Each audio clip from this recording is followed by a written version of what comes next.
Hello everybody and welcome back to another video.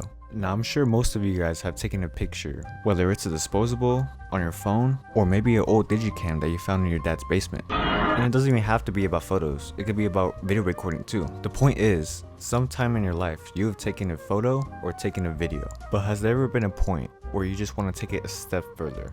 Maybe get that aesthetic or nostalgia look. When you see photos from, let's say, anything under from 2010, you just get the nostalgia feeling, like you know this was taken from that era, and I got the perfect camera that you guys need for that. The camera I'm talking about is the Canon G5, and it doesn't have to be the G5 specifically, it could be any other G series that Canon made. But out of all the cameras that the G series has, I picked the G5, so we're gonna be talking about it. Let's go. Before I start, I want to say that take everything I say with a grain of salt. I'm not a professional, how do you call it, a reviewer. I just want to talk about my perspective and my experience on this camera. Okay, first of all, using this camera for the first time wasn't very that difficult. Sure, it was a little bit confusing most of the time, considering I used a camera that came out like what, last year? But after using it for like 15 minutes, I kind of got the hang of it. For a camera that came out almost 20 years ago, it's honestly not that hard. And if you're a true beginner, all you could do is just switch to auto mode and just take a picture. Just like a point and shoot. Now the design of this camera, I think it's one of the best out of all the G series. Holding this camera feels very nice. Just the way how it's designed to just take photos and videos, it feels very comfortable just holding this camera. Now when I was researching this camera, I was having a very difficult time trying to find sample photos about how this camera takes pictures. I was finding a lot of photos, but they weren't from this camera, which was just very annoying. So obviously I had to take some myself. I just took my time and I took some pictures, and honestly they look kind of good, surprisingly. It's better than the camera I have right now. I'm gonna put some sample photos that I took from this camera up on the screen right now, and honestly I was very surprised when I saw the results. The screen on this camera, it's honestly not that good. It's very small, it's very pixelated, so you could hardly tell if anything's in focus, which is another issue from this camera. But just like most cameras, not every camera is gonna be perfect.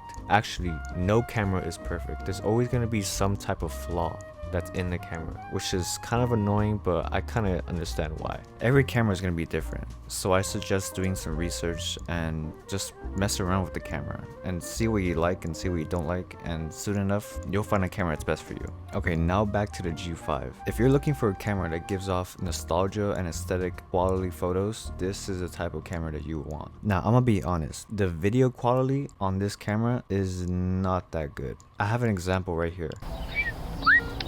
Peaches.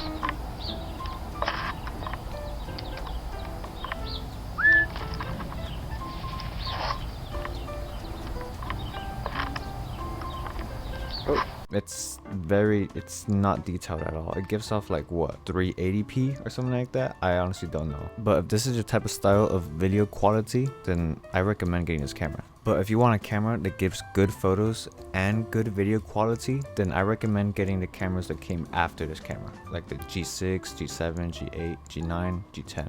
But the only downside is that they will cost you a couple $100, which a lot of us don't have, respectfully. This is why a lot of people that want to get into photography or videography just simply don't, because it's all too pricey. Even getting disposable cameras are getting expensive. A roll of film is like $20, and not a lot of us have that. And this is why I'm making that video, because you don't have to spend over $100 just to get into photography. For me, I was too broke to afford any camera stuff. That's why I got a disposable camera. Even though it was still expensive for me, I liked getting disposable cameras. Your best option to get cheap cameras is either on eBay or a thrift store. I suggest eBay because you can just search it up and it's tons of options there. Thrift stores, they're more hard to find, and some of them don't even work, so that's why I recommend eBay. If you think the eBay prices are expensive, try the original price of the Canon PowerShot.